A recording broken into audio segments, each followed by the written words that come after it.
Hi guys, welcome to my channel. ఇప్పుడు చెప్పబోయే కథ పేరు బహుమానం. పౌర్ణమి వెన్నెట్లో తాతయ్య అప్పుడే భోజనం చేసి వచ్చి తన మామూలు వాలు కుర్చీలో కూర్చున్నాడు. పిల్లలు అంతకు ముందే చేరి తాతయ్య కోసం ఎదురు చూస్తున్నారు. తాతయ్య పొడుంకాయ తీసి పొడుం వేసుకుంటూ ఒక శ్లోకం చదివాడు. అజ్ఞా ఏవ జ్ఞాన ప్రాయే పంచతే వంచకహి నుబ్రి ప్రాజ్ఞా నజాతు పంచతే సుమతి శ్లోలరాడిపహ. అంటే ఏంటి తాతయ్య అని పిల్లలు అడిగారు. ఇది ఇంకో కథ తాతయ్య, కథ చెప్తావా తాతయ్య అని పిల్లలు గొడవ చేయసాగారు. తాతయ్య తాపిగా పొడుంపట్టు పట్టి పీల్చి కథ చెప్పడానికే కదా శ్లోకం చదివింది. ముందు శ్లోకం అర్థం ఏమిటని అడగరేం? సాధారణంగా లోకంలో ఎందరో మోసగాళ్ళుంటారు. గత వాళ్ళు మోసం చేసేది ఎవరిని తెలియని అమాయకులను, అవునా? అయితే ఒక్కోసారి తెలివిగల వాళ్ళు ఈ మోసం చేసే వాళ్ళనే మోసం చేస్తుంటారు. వెనుకటికి చోళ దేశపు రాజైన సుమతి అనేవాడు ఇలాగే మోసగాడని మోసం చేశాడు అని శ్లోకం అర్థం అన్నాడు తాతయ్య. సుమతి ఎవరిని మోసం చేశాడు తాతయ్య? మోసగాడెవరు తాతయ్య అని పిల్లలు తలా ఒక ప్రశ్న వేశారు. నన్ను చెప్పనివ్వండిరా అంటూ తాతయ్య కథ చెప్పాడు. చోళ దేశాన్ని సుమతి అనే రాజు పాలించేవాడు. సుమతి అంటే చాలా తెలివిగలవాడన్నమాట. ఆ రాజు నిజంగా తెలివిగలవాడేను. అంతేగాక ఈయన గొప్ప వీరుడు, గొప్ప విద్వాంసుడు, అంతులేని దాన ధర్మాలు చేసేవాడు. ఒకనాడు సుమతి కొలువు తీరి ఉండగా ఒకడు వచ్చి రాజుగారికి వందనం చేశాడు. ఏమయ్యా, నీవు ఏ విద్యలో ప్రవీణుడివి అని రాజు అడిగాడు. మహారాజా, నేను రసవేదిని. ఏ లోహాన్నైనా సరే బంగారంగా మార్చే విద్య నాకు తెలుసు. అది మా కుల విద్య అన్నాడు ఆ వచ్చినవాడు. ఇటువంటి మోసగాళ్ళు రసవేదులమని చెప్పుకు తిరుగుతూ జనాన్ని మోసగించి వెండి మొదలైన లోహాలను దొంగలించి పారిపోతూ ఉండేవాళ్ళు. రాజు బుద్ధిశాలి గనుక ఈ విషయం తెలుసుకున్నాడు. వాడికి పరాభవం చేయాలని కూడా ఆయన నిశ్చయించుకున్నాడు. ఆయన నౌకరుని పిలిచి వాడితో రహస్యంగా ఏదో చెప్పాడు. ఆ నౌకరు అవతలికి వెళ్ళి ఒక ఇనుప్పెట్టె పట్టుకొచ్చి ఈ మోసగాడికి ఇచ్చాడు. మోసగాడు తన ఎత్తు పారిందనుకొని సంతోషించాడు. ఆ ఇనుప్పెట్టె నిండా వెండే బంగారము రత్నాలు పెట్టి రాజుగారు తనకి ఇప్పించారనుకున్నాడేమో మరి. వాడు ఆశగా ఇనుప్పెట్టె తెచ్చి చూసేసరికి అందులో ఏమీ లేదు, ఒట్టి ఖాళీ పెట్టె. వాడు రాజుగారితో, మహారాజా, తమరు నాకేదో ఘనమైన బహుమతి ఇప్పిస్తారని గంపెడాశతో ఇంత దూరం వస్తే నాకు ఈ పనికి మాలిన ఖాళీ ఇనప్పెట్టె దయచేయించి అవమానించడం న్యాయమా అన్నాడు. రాజుగారు, అదేమిటో, రసవిద్య నీకు కుల విద్య అంటివి, ఏ లోహాన్నైనా బంగారం చేయగలనంటివి, ఇక నేను నీకు ఇవ్వగలిగినదేముంది? నువ్వు తయారు చేసిన బంగారం దాచుకోవడానికి ఉంటుంది కదా అని ఇనప్పెట్టిప్పించాను. ఇందులో అన్యాయం ఏముంది అన్నాడు. అందరూ గొల్లు నవ్వారు. కథ సమాప్తం. కథ నచ్చితే లైక్ చేసి సబ్స్క్రైబ్ చేయండి గైస్. ఇప్పుడు చెప్పబోయే కథ పేరు పాట కథ. భూమి మీద హఠాత్తుగా కరువు వచ్చి పడింది. మనుషులంతా కరువు దెబ్బకు తిండలేక అల్లాడిపోయారు. దేవుడికి ఆశ్చర్యం కలిగింది. భూమి మీద అన్ని సహజ వనరులు పుష్కలంగా ఉన్నాయి. సమృద్ధులైన మనుషులు ఉన్నారు. బంగారు పంటలు పండే నేల ఉంది. మరి ఎందుకు కరువు వచ్చి పడింది అంటూ అడిగాడు దేవుడు దేవదూతతో. ఈ కరువు కారణం విసుగు. మనుషుల్లో మీరు కల్పించిన విసుగు అనే మానసిక స్థితి వల్ల చేసిన పనే చేయడానికి విసుగు పుట్టి వ్యవసాయం మానుకున్నారు. కొత్త కొత్త పనులకు ఎగబడ్డారు. అందుకే ఈ కరువు అంటూ వివరించాడు దేవదూత. మనుషుల్లో విసుగుపోయి పనులంటే ఉత్సాహం పుట్టకపోతే అది మానవ మనుగడకే ప్రమాదం. అది కూడా అన్నాడు దేవదూత. అవునవును, పాట పుట్టే సమయం వచ్చింది మరి అని నవ్వుతూ అన్నాడు దేవుడు. పాట అంటూ ఆశ్చర్యపోయాడు దేవదూత. అవును, ఇక నుంచి మనుషులు పనులు చేస్తున్నప్పుడు అప్రయత్నంగా పాట పుడుతుంది. పాటతో పాటు పదం కదులుతుంది. దానితో పాటు పాటతో పని కలిసిమెలిసి జమిలిగా సాగుతాయి. దాంతో ఎంత పని చేసినా మనుషులకు విసుగే కలగదు అన్నాడు దేవుడు. చాలా బాగుంది. మరి అసలు పాట అంటేనే మనిషికి విసుగు కలిగితే పాట గొప్పదనం అదే. అది ఎప్పటికీ మనిషికి విసుగు కలగని విధంగా నేను వరం ఇస్తున్నాను అన్నాడు దేవుడు. అప్పుడు పుట్టిన పాట వ్యవసాయ పనుల్లో లొల్లాయి పదంగా జానపదంగా తనను సృష్టించిన దేవుడి కీర్తిని కొనియాడే కీర్తనగా అలనాటి నుంచి ఈనాటి వరకు అప్రతిహతంగా తన జైత్రయాత్రను కొనసాగిస్తుంది.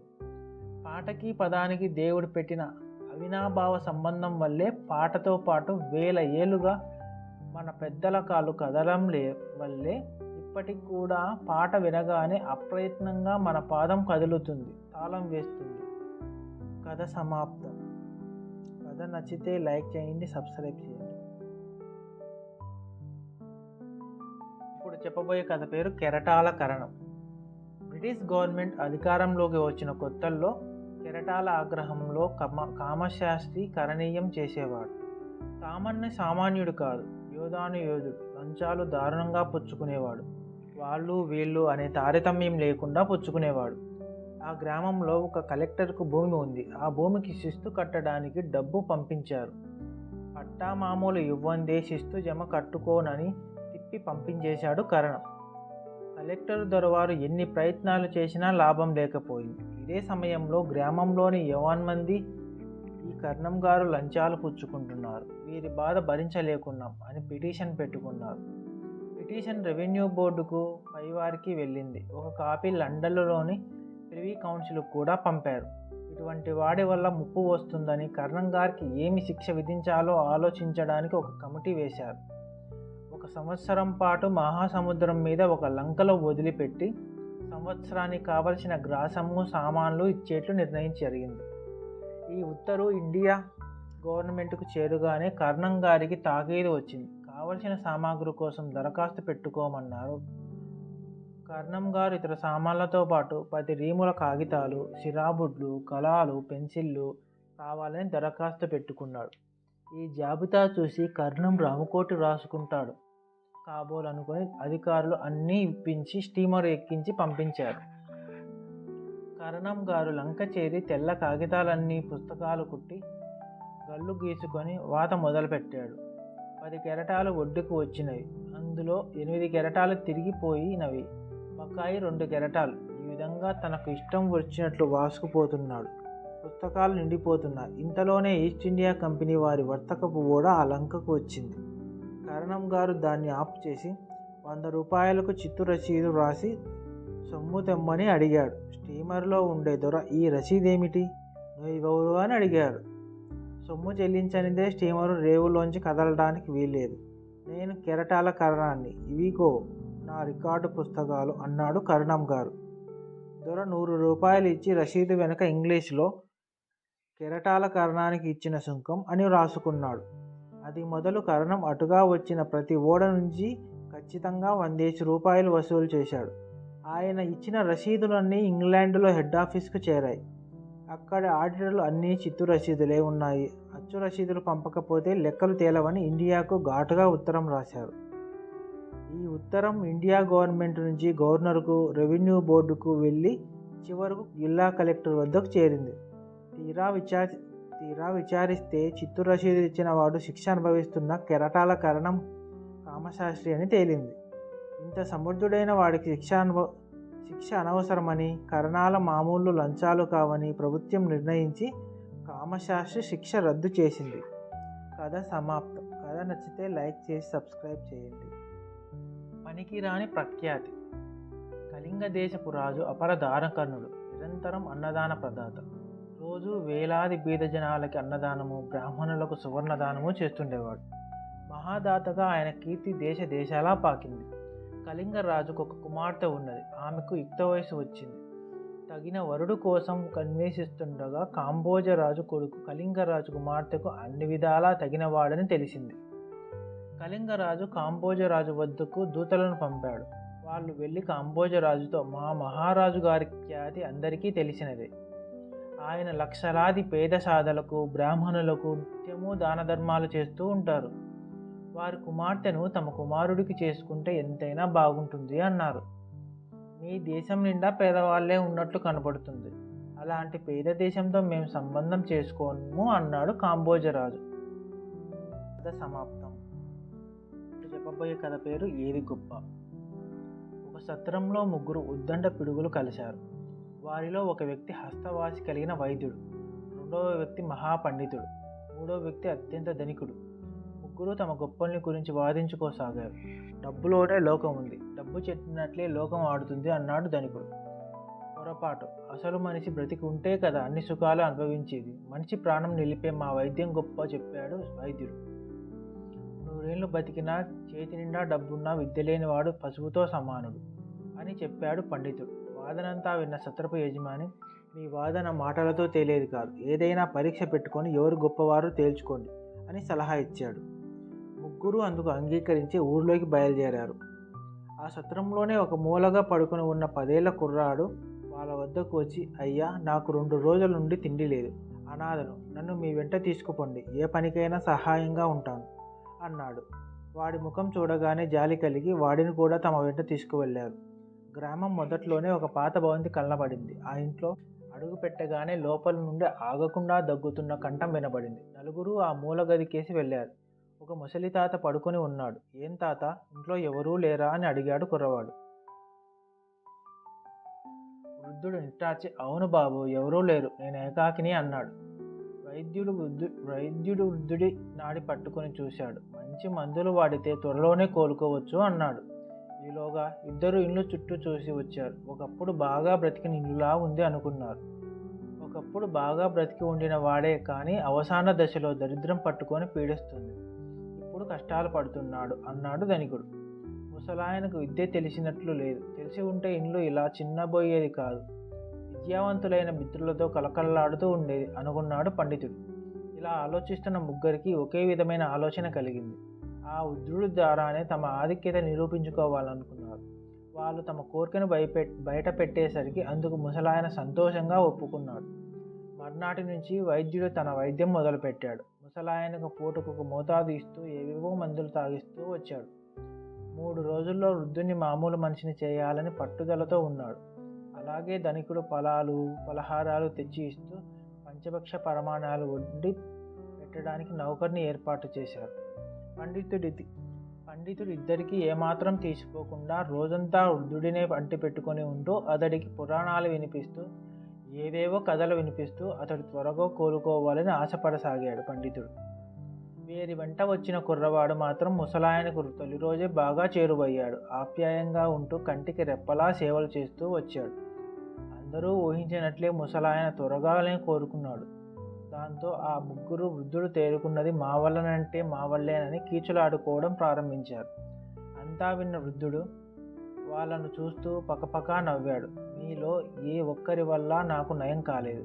నన్ను బ్రతికించింది ఈ కుర్రకుంక. మీలో ఒకడికి డబ్బుంది, మరొకరికి పాండిత్యంలో గనుడు, ఇంకొక వ్యక్తి వైద్యంలో గటికుడు. కానీ ఆ 3 నాకు ఇప్పటికే ఉన్నాయి. నా భోజనంలో చెప్పలేనంత ధనం ఉంది. ఒకప్పుడు నా చేతి చలవ వలన ఎందరో రోగులు బ్రతికి బట్ట కట్టారు. నేను ఎన్నో పండిత సన్మానాలు కూడా పొందాను. కానీ వాటిలో ఏ ఒక్కటి నా ప్రాణం నిలపలేదు. కారణం నాకు ఆత్మీయత కరువవ్వడమే. ఈ కుర్రకుంక దాన్ని అందించి నన్ను మామూలుగా మంచిగా చేశాడు. ఇక నుండి నా ఆస్తికి వారసుడు వీడే. ఇక మీరు వెళ్ళండి. నా దృష్టిలో ఆత్మీయత చాలా గొప్పది అని ఆ వృద్ధుడు చేతి చెప్పేసరికి ముగ్గురు గటికులు మన వాదన వలన ఇవాళ ఒక మంచి పని జరిగింది అని తృప్తితో నడవసాగారు.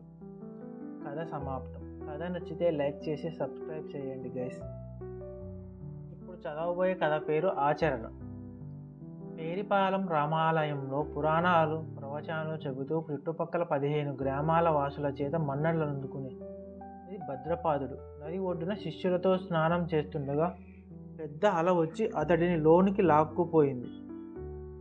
ఆయన పెద్దగా కేకలు వేయసాగాడు. శిష్యులందరికీ ఈత వచ్చు, కానీ నదిలోకి దూకి గురువుగారిని రక్షించే సాహసం చేయలేకపోయారు. కాపాడండి కాపాడండి అంటూ కేకలు మాత్రమే వేయసాగారు.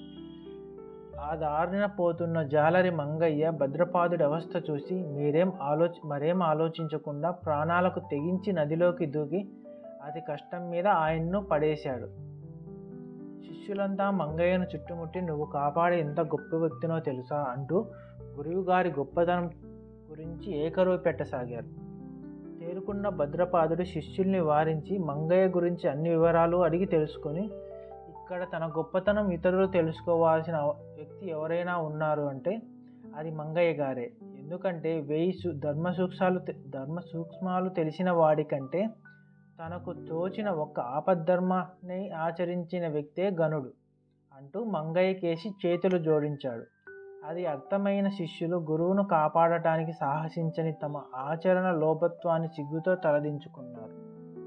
కథ నచ్చితే లైక్ చేసి సబ్స్క్రైబ్ చేయండి గైస్. ఇప్పుడు చెప్పబోయే కథ పేరు అమృతం.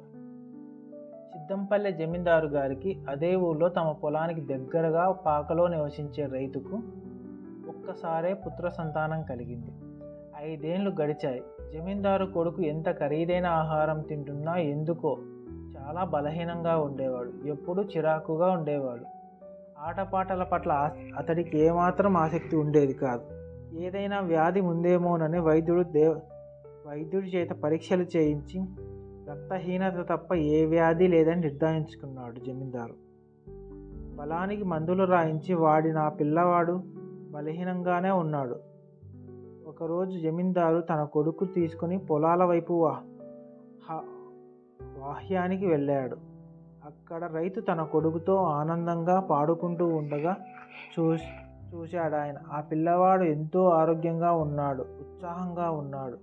కాసేపు అయ్యాక రైతు పాకలోంచి ఒక ముంత తీసుకొచ్చి అందులోని ద్రవాన్ని తన కొడుక్కిచ్చి తాగించి కండువాతో మూతి తుడిచాడు.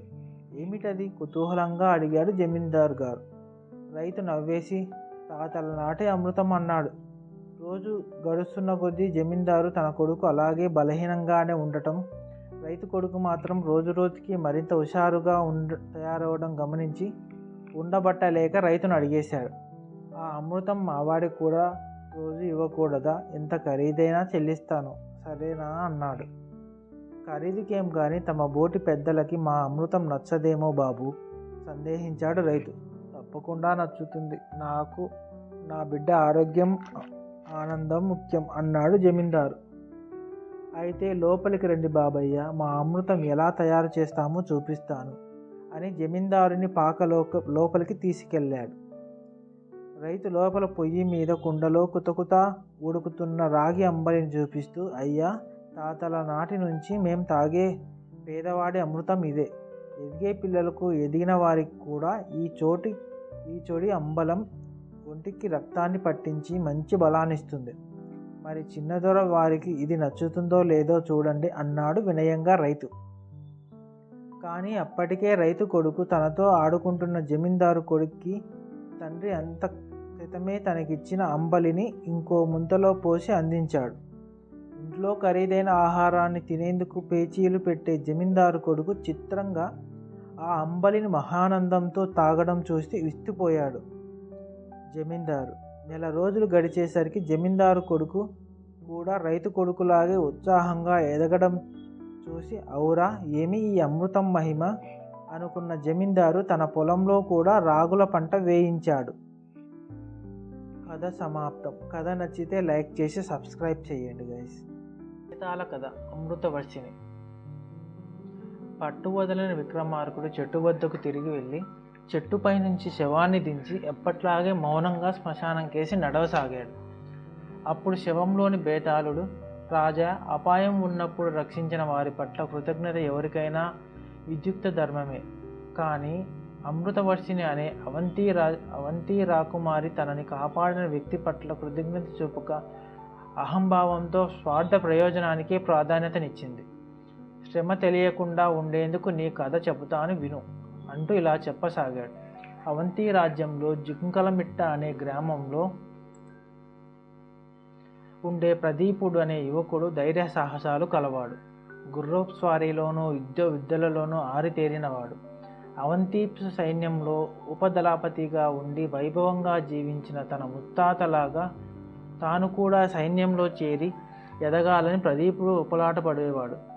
ఇదిలా ఉండగా అవంతి రాజు విక్రమసింహుడు కుమార్తె అమృతవర్షిణి రాత్రి సమయంలో తన శయన మందిరంలో పయనించి ఉండిన పాన్పుతో సహా అదృశ్యమైంది. దీనిపై రాజు విచారించగా ఎవడో మాంత్రికుడు ఆమె దక్షిణ సముద్రంలో మకద్వీపంలో ఉంచినట్లు తెలిసింది. తమ కుమార్తెను తీసుకురాగలిగిన వాడికి కోరిన బహుమతి ఇస్తానని రాజు చాటింపు వేయించాడు. అంత దూరం వెళ్ళి మాంత్రికుడితో తలపడ్డానికి రాజ్యంలో ఎవరూ ముందుకు రాలేదు. రాజుగారి ప్రాపకం సంపాదించాలని ప్రదీపుడు ఆ సాహసం చేయడానికి సిద్ధపడ్డాడు. తల్లిదండ్రుల దీవెనలు తీసుకొని సాయుధుడై మేలుజాతి గుర్రం ఎక్కి రక్షణ సముద్రం వైపు బయలుదేరాడు. అడవిలో దాడికి ప్రయత్నించిన క్రూరముగాలని అనాగరికులని వీరోచిత పోరాటంలో సంహరించి దక్షిణ సముద్రం చేరుకున్నాడు. సముద్రంలో ఎన్నో ఒడిదుడుకులు అధిగమించి సొంతంగా తయారు చేసుకున్న పడవ ద్వారా మకర ద్వీపాన్ని చేరుకున్నాడు. ఆ ద్వీపంలో ఒక జలపాతం వద్ద దప్పిక తీర్చుకుంటూ ఉండగా పక్షుల కోలాహలం వినిపించింది. అతడు అటువైపు వెళ్ళగా అందమైన ఉద్యానవనం కనిపించింది. జనసంచారం లేని చోట అందమైన ఉద్యానవనం ఉందంటే ఇందులో ఏదో విశేషం ఉండే ఉంటుంది. మాంత్రికుడు రాకుమారిని ఉంచే ప్రదేశం ఇదేనేమో అని అనుకుంటూ ప్రదీపుడు తోటలోకి ప్రవేశించాడు. రంగురంగుల పూలతో నిండిన వివిధ రకాల పూల పొదలు, నోరూరించే మధుర ఫలాలతో నిండిన ఫలవృక్షాలు, వినివిందు చేసే కోయిల పాటలు, సాధు జంతువుల దాగుడు మూతలాటలు, ఆ వనం ఎంతో ఆహ్లాదకరంగా ఉంది. తోటలో ఆనందంగా విహరిస్తుండగా అందమైన మేడపైన అపురూప లావణ్యరాశి కనిపించింది. ప్రదీపుణ్ణి చూడగానే ఆమె పరుగున అతడి చెంతకు వచ్చి ఆతురతో ఏదో మాట్లాడబోయి టక్కున ఆగిపోయింది. అమృతవర్షిని మీరే కదూ అని అడిగాడు ప్రదీపుడు. ఆమె జవాబు ఇవ్వలేదు. ఇంకా మీరు భయపడవలసిన పని లేదు. మిమ్మల్ని రక్షించి తీసుకెళ్ళగలిగే శక్తి సామర్థ్యాలు నాకు ఉన్నాయి. నా వెంట రండి అన్నాడు ప్రదీపుడు. ఆమె అతడి వెంట కదలలేదు. అయితే మీరు అమృతవర్షిని కాదు, ఆమె మరో చోట ఉందేమో, ఆమె కోసం నేను త్వరగా వెళ్ళక తప్పదు అంటూ తిరిగి వెళ్ళిపోతుండగా ఆమె ఆందోళనతో ఆగండి, నేనే అమృతవర్షిని అని చెప్పింది. ఆమె నోటి నుంచి మాట వెలువడిన మరుక్షణం ప్రదీపుడు నెమలిగా మారిపోయాడు. ప్రదీపుడు తన రూపాన్ని చూసుకొని మహా ఆశ్చర్యపోయాడు. తన శౌర్య పరాక్రమమంతా ఒక్కసారిగా నిర్వీర్యమైపోయినట్లు అనిపించింది అతనికి. అమృతవర్షిని నెమలి చెంతకు వచ్చి, నన్ను క్షమించండి, నన్నెవరూ రక్షించడానికి వీలు లేకుండా ఆ దుర్మార్గుడు నా మాటను మంత్రబద్ధం చేశాడు. మీరిలా కాకుండా ఉండటానికే నేను మౌనం వహించాను. దురదృష్టం వదలలేదు. నన్నెవరు ఎందుకు బంధించారో సవివరంగా జరిగింది మీకు వివరిస్తాను అంటూ తన పూర్వకథ ఇలా చెప్పసాగింది. ప్రహర్షుడనేవాడు రాజోద్యానవనంలో పనిచేసే తోటమాలి కుమారుడు. వాడు రాకుమారి అందం గురించి కర్ణాకర్ణిగా విని ఆమెను ఎలాగైనా చూడాలని ఆశపడ్డాడు. వాడు తండ్రితో పాటు తోటకి వెళ్ళి శ్రద్ధగా పనిచేస్తున్నట్లు నటించేవాడు. ఒకరోజు తోట నుంచి నిష్క్రమిస్తున్న భ్రమ కలిగించి తండ్రి కళ్ళు గప్పి పూల పొద చాటున దక్కి ఉన్నాడు. చెలికత్తెలతో కలిసి విహారానికి వచ్చిన యువరాణిని చూసి ఆమె అందానికి ముగ్ధుడయ్యాడు. ఆ రోజు నుండి ప్రతిరోజు ఆమె అందాన్ని ఆస్వాదిస్తూ ఆనందించేవాడు. ఒకరోజు కళ్ళకు గంతలు కట్టుకుని దాగుమూతలాడుతున్న యువరాణి తన చెలికత్తె అనుకుని ప్రహర్షుని పట్టుకుంది. ఆమె గంతలు విప్పి వాడిని చూసి ఆశ్చర్యపోయింది. ఓ యువరాణి, నీ అందం నన్ను పిచ్చివాడిని చేస్తోంది. రోజు రోజుకి నీ పట్ల ప్రేమభావం పెరుగుతోంది. నీవు కూడా నన్ను వలచి ధన్యుడిని చెయ్యి. జన్మాంతం వరకు నీకు బద్ధుడనై ఉంటాను అంటూ ఆమె చెయ్యి అందుకున్నాడు. యువరాణి ఆగ్రహావేశంతో మండిపోతూ వాడి చెయ్యి విసిరికొట్టి చెంప చెల్లుమనిపించింది. చెలికత్తెలతో కలిసి వెళ్ళిపోయింది. మహారాజు చెలికత్తెల ద్వారా జరిగిన ఘటన గురించి తెలుసుకొని ప్రహర్షుని పట్టి బంధించి అతడిని వధించి పక్షులకు జంతువులకు ఆహారంగా వదిలిరమ్మని ఆదేశించాడు. రాజభటులు తీవ్రంగా గాలించి ప్రహర్షుని పట్టుకొని అడవికి తీసుకెళ్లి తల నరికి చంపేశారు. ఈ సంఘటన రాజుకు తన కుమార్తెకు పెళ్లి చేయాలన్న సంగతి గుర్తు చేసినట్లయింది. రాజు విదేశాల్లోని ఎందరో రాజకుమారులు రూపురేఖలను గుణగుణాలను నిశితంగా పరిశీలించి చివరికి కోశల రాజకుమారుడు ఆనందవర్ధనుడు తగిన వరుడిగా అనుకున్నాడు. ఇలా ఉండగా కుశధర్ముడనే మహామంత్రవేత్త అడవి మార్గం గుండా హిమాలయాలకు వెళుతూ తలామొండం వేరుగా పడి ఉన్న ప్రహరుని చూశారు. తన మంత్రశక్తితో మహిమతో జరిగింది తెలుసుకొని ప్రేమించిన పాపానికి తలని అడిగి చంపడం చాలా అన్యాయంగా భావించి ప్రహరుని వాడికి బతికించాడు. అవంతిరాజు వలన వాడి ఇంకా ప్రాణగండం ఉందని ఆత్మరక్షణ కోసం వాడికి మంత్రశక్తులను ఉపదేశించాడు. నాయన, నీవు నేర్చిన విద్య మంచి కార్యాలకు వినియోగిస్తే మహాత్ముడవుతావు. నీ ఆలోచన పెడదారి పడితే పతనమే నీ గమ్యం అవుతుంది. ప్రేమించిన యువతి హృదయాన్ని గెలవడానికి ఉత్తమ గుణమే తగిన మార్గం అంటూ కుశధర్ముడు హితవు చెప్పి వెళ్ళిపోయాడు. మంత్రశక్తులు వశం కావటంతో ప్రహనుడు మహాగర్విష్ఠిగా మారిపోయాడు. అదే సమయంలో మంత్రవేత్త చెప్పింది కూడా కొంత పాటించాలనుకున్నాడు. ఎలాగైనా అమృతవర్షిని వివాహం చేసుకోవాలనుకున్నాడు. నిర్జన ప్రదేశమైన మకర ద్వీపంలో అందమైన ఉద్యానవనాన్ని నిర్మించాడు. అమృతవర్షిని అందరూ నిద్రిస్తున్న వేళ అక్కడికి తీసుకొని వచ్చాడు. ఆమెకు సకల సౌకర్యాలు కల్పించాడు. అయితే ప్రహనుడు ఎంత ప్రాధేయపడినా అతడితో వివాహానికి ఆమె అంగీకరించలేదు. వాడు విసిగెత్తిపోయాడు. ఇక మంచితనం పనికిరాదని, దౌర్జన్యమే తగినదని నిర్ణయంకి వచ్చాడు. కుశధర్ముడు హృదవు వదిలేశాడు. 1 నెల రోజుల తర్వాత తిరిగి వస్తానని, ఈలోగా మనసు మార్చుకోకపోతే, తన వైపు మళ్ళకపోతే బలవంతంగా వివాహం చేసుకుంటానని హెచ్చరించి ఒంటరితనం శిక్షగా విధించి వెళ్ళాడు. ఉద్యానవనం దాటి వెళ్ళడానికి ప్రయత్నిస్తే ఆమె భస్మీపటలం అవుతుంది. ఎవరితోనైనా మాట్లాడటానికి ప్రయత్నిస్తే వారు పక్షులుగా మారిపోయేటట్లు కూడా ఆమె మాటకు మంత్రబద్ధం చేశాడు. ప్రదీపుడికి ఇలా జరిగింది తెలిసింది. తన పక్షిగా మారి శక్తిని కోల్పోయినందుకు అతడు అధైర్యపడలేదు. అమృతవర్షిని ఎల్లప్పుడూ నెమలినే అంటి పెట్టుకుని ఉండేది. ఆమె తన తల్లిదండ్రుల గురించి, స్నేహితురాళ్ళ గురించి, అంతఃపురంలోని సంగతులు నెమలికి చెప్పేది. సరదా సంగతులు చెప్పి పకపక నవ్వుతూ ఆనందించేది. నెమలి తన నాట్యంతో ఆమెని అలరించేది. ఇలా వారిద్దరూ మంచి స్నేహితులయ్యారు. ప్రహరుడు తిరిగి వచ్చే సమయం ఆసన్నమవుతుండగా ఆమె భయం చూసి భయపడదు. వాడిని నేను సంహరిస్తాను అంటూ నెమలి ఆమెకు ధైర్యం చెప్పసాగింది. నెల తర్వాత ప్రహరుడు రానే వచ్చాడు. వనంలోని పక్షుల్ని, జంతువులను తన ఎదుటకు రప్పించాడు. పక్షులను, జంతువులను మంత్రాలు చదవడానికి, బ్రాహ్మణులుగా పెళ్లి కుమార్తెను అలంకరించడానికి ముత్తైదువులుగాను, సందడి చేయడానికి బంధువులుగాను మార్చాడు. తర్వాత నెమలి రూపంలో ఉన్న ప్రదీపుణ్ణి చూసి అసలు సంగతి తెలుసుకున్నాడు. తన వన్య చిన్నెలతో అమృతవర్షిని ఒంటరితనాన్ని పోగొట్టినందుకు కోపంతో ఎలుకల్ని, పాముల్ని తింటూ అసహ్యకరమైన జీవితం గడపమంటూ ప్రదీపుణ్ణి గద్దగా మార్చేశాడు. పున్నమి వెన్నెలలో పెళ్లి చేసుకుంటూ ఏర్పాట్లు ప్రారంభమయ్యాయి. ముత్తైదువులు అమృతవర్షిని అలంకరించి తీసుకువచ్చారు. ప్రాంగణం సందడిగా ఉంది.